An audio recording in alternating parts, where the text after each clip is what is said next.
안녕하세요. 반갑습니다. 오늘은 국가유공자분들이 정말 많이 물어보시는 주제를 다뤄보겠습니다.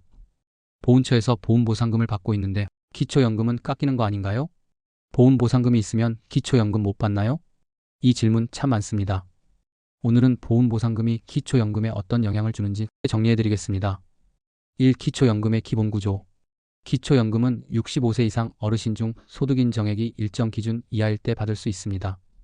2025년 기준으로 단독 가구는 월 214만 원 이하, 부부 가구는 월 342만 원 이하입니다. 여기서 소득인 정액은 소득뿐 아니라 집, 예금, 차량 같은 재산도 일부 반영한 금액이에요. 이 보훈보상금의 구분. 보훈보상금은 크게 두 가지입니다. 1. 보상성 급여. 생활비 성격, 예 상위 등급별 보상금, 생활조정수당 등. 2. 예우성 급여. 명예복지 성격, 예 참전명 예수당, 배우자 수당 등. 이 구분에 따라 기초연금 계산 시 소득으로 포함되는지 여부가 달라집니다. 3. 소득으로 포함되는 보훈보상금. 생활비 보전 목적의 보상성 급여는 일부 소득으로 반영됩니다. 예를 들어 상위 등급별 보상금, 생활조정수당, 유족보상금 대부분 반영되지만 개인 상황에 따라 조정 가능. 이런 항목들은 실제 생활소득으로 보기 때문에 보상금이 많으면 기초연금이 일부 줄어들 수도 있습니다. 단 전액이 끊기는 일은 거의 없습니다. 대부분 일부 감액만 적용됩니다. 4. 소득에서 제외되는 보훈보상금. 반면 아래 급여들은 기초연금 계산에서 제외됩니다.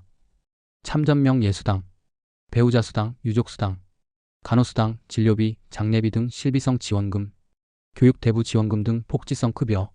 이런 급여들은 예우 목적이거나 실비성 지원이라 기초연금 산정에 영향을 주지 않습니다. 즉, 이런 보훈보상금을 받더라도 기초연금을 전액 받을 수 있습니다. 5. 예시로 보기. 참전 유공자 A씨는 매달 35만 원의 참전명 예수당을 받지만 이건 예우성 급여라서 소득으로 보지 않습니다. 기초연금 전액 약 40만 원 그대로 수급 가능합니다. 상위 등급 3급 B씨는 보훈보상금 150만 원을 받고 있습니다. 이건 생활비 성격이라 일부 소득으로 반영돼 기초연금이 5만 원에서 15만 원 줄어들 수 있습니다. 하지만 개인의 재산 소득에 따라 달라지고 감액폭은 대부분 크지 않습니다. 육감액 여부 확인 방법.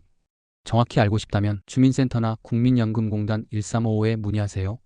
보훈보상금을 받고 있는데 기초연금은 얼마나 받을 수 있나요? 이렇게 물어보면 본인 기준으로 계산해 줍니다. 기초연금은 매년 기준 금액이 바뀌고 재산 변동에 따라 달라질 수 있으니 정기 확인이 가장 확실한 방법입니다. 7. 부부가 모두 보훈 대상자인 경우. 부부가 모두 보훈 대상자인 경우 두 사람의 소득인 정액을 합산해 계산합니다. 그래서 부부 합산 기준을 넘으면 기초연금이 20% 감액될 수 있어요. 하지만 정부는 2025년부터 이 감액률을 절반 수준으로 완화하는 방안을 검토 중이라 앞으로는 부부가 함께 받아도 감액폭이 줄 가능성이 높습니다. 8. 보훈보상금 있으면 기초연금 못 받는다. 는 오해. 이건 절반만 맞는 말이에요. 정확히는 보훈보상금의 일부가 소득으로 반영될 수 있다입니다. 예우성 급여는 그대로 중복 가능하고 생활보전성 보상금만 일부 조정될 뿐이에요. 즉, 보훈보상금을 받으면서 기초연금을 전액 받는 분들도 많습니다. 왜 이렇게 복잡할까? 이유는 제도의 목적이 다르기 때문입니다. 보훈보상금은 국가에 대한 예우와 보상, 기초연금은 노후의 생활 안정 지원. 그래서 두 제도가 중복될 수 있지만 소득으로 보는 항목만 부분적으로 조정하는 거예요. 10. 실제 사례. 보훈처와 국민연금공단의 실제 사례입니다. 참전 유공자 C씨 77세.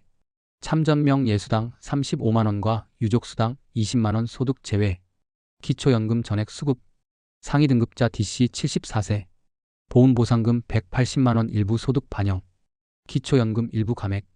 같은 보훈 대상자라도 보상금의 종류와 금액에 따라 결과가 달라집니다. 10일 한눈에 정리하기. 생활비 성격의 보상금, 상위 등급별 보상금, 생활조정수당 등은 기초연금 계산에 일부 반영돼 감액 가능성 있음. 반면 참전명 예수당, 배우자, 유족수당, 의료비, 교육비 등 복지성 지원은 소득에서 제외돼 감액 없음. 핵심은 이겁니다. 생활비 성격이면 감액, 예우 복지성 급여면 그대로 받는다. 12제도 변화 가능성. 정부는 2025년 이후 기초연금을 합리적으로 조정하고 저소득층 지원을 강화하는 방향으로 제도 개선을 추진 중입니다. 이에 따라 보훈보상금의 소득 반영 기준도 일부 완화될 가능성이 있습니다. 특히 저소득 보훈 대상자 감액 완화가 복지부 보훈처 협의안에 포함되어 있어 앞으로는 감액 사례가 점점 줄어들 것으로 보입니다. 13. 자주 묻는 질문. 1. 보훈보상금을 받으면 기초연금이 자동으로 신청되나요? 아닙니다. 직접 신청해야 합니다. 두 제도는 담당 기관이 달라서 자동 연계되지 않습니다. 2. 보훈보상금이 소득으로 잡히는지 어디서 확인하나요? 주민센터나 국민연금공단에 문의하시면 정확한 소득인정액 산정 기준을 안내받을 수 있습니다. 3. 보훈병원 진료비 감면도 소득으로 보나요? 아닙니다. 의료비, 간호수당, 장례비는 모두 제외됩니다. 요약하자면 보훈보상금이 있다고 해서 기초연금이 무조건 깎이는 건 아니다. 보훈보상금의 종류와 성격에 따라 달라집니다. 예우성은 그대로, 보상성은 일부만 반영, 그리고 감액이 되더라도 대부분 일부만 조정되는 구조입니다. 국가유공자분들의 헌신이 있었기에 지금의 대한민국이 존재합니다. 진심으로 존경과 감사를 드리며 앞으로도 국가유공자와 가족분들께 더 많은 보상이 이루어지길 바랍니다. 오늘의 내용은 여기까지입니다. 구독과 좋아요 한 번씩 눌러주시면 앞으로 더 좋은 영상 만드는 데 큰 힘이 됩니다. 시청해주셔서 감사합니다.